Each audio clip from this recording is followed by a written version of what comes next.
નમસ્કાર દર્શક મિત્રો, ઇન્ડિયા લાઈવમાં આપનું સ્વાગત છે।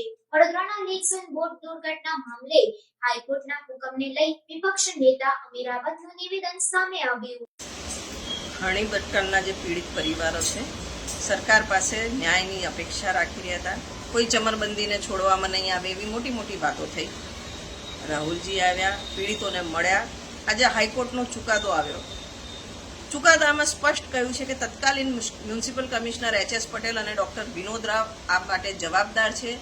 જે રીતના બિન અનુભવી ઇજારદારને કોન્ટ્રાક્ટના તમામ ક્લોઝ વાયોલેટ કરીને, ટેન્ડરમાં ક્લોઝને વેરિએશન્સ કરીને જે રીતના કામ આપવામાં આવ્યું છે, આમાં ભ્રષ્ટાચાર ભરપૂર થયો છે। કોર્પોરેશનને કરોડોનું નુકસાન કરાવ્યું, ઇજારદારને ફાયદો કરાયો।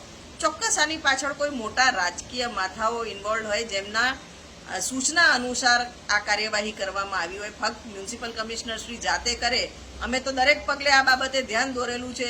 જો કોઈ રાજકીય દબાણ અને રાજકીય પીઠબળ ના હોય તો આ રીતના નિર્ણય મ્યુનિસિપલ કમિશનર શ્રી પોતે ના લઈ શકે। તો અમારી હવે ડિમાન્ડ એ છે કે જ્યારે રાજ્ય સરકારે તો આ કમિશનર્સને બચાવવાનો બી પ્રયત્ન કરેલો, ઉપલા અધિકારીઓને બી બચાવવાનો પ્રયત્ન કરેલો, કોર્ટે ટકોર કરેલી કે જે રિપોર્ટ આપ્યો છે અર્બન ડિપાર્ટમેન્ટે, એ રિપોર્ટ કોર્ટે ફગાવી કાઢ્યો અને ફરીથી રિપોર્ટ આપવાની વાત કરી।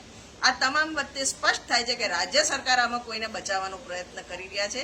એ કયા વગદાર નેતાઓ હતા જેના કહેવાથી ને કોના ફાયદા માટે આખો નિર્ણય લેવાયો છે એ હકીકત બહાર આવી જોઈએ ને આ તત્કાલીન કમિશનર શ્રી એમના નામ બહાર પાડી શકે, એમની તપાસ થવી જોઈએ। એ બાબતે આજે અમે આપને રજૂઆત કરવા માંગીએ છીએ અને અમારી ડિમાન્ડ છે કે જ્યાં સુધી એ કયા વગદાર લોકો, કયા રાજકીય નેતાઓ આમાં સંડોવાયેલા હતા, ભારતીય જનતા પાર્ટીના જે રાજ્યનું વહીવટ છે અત્યારે કોણે બચાવવાનો પ્રયત્ન કરી રહ્યો હતો, કેમ આવા ખોટા રિપોર્ટ આપ્યા, એ તમામની તપાસ થવી જોઈએ અને સાચા નામો બહાર આવવા જોઈએ।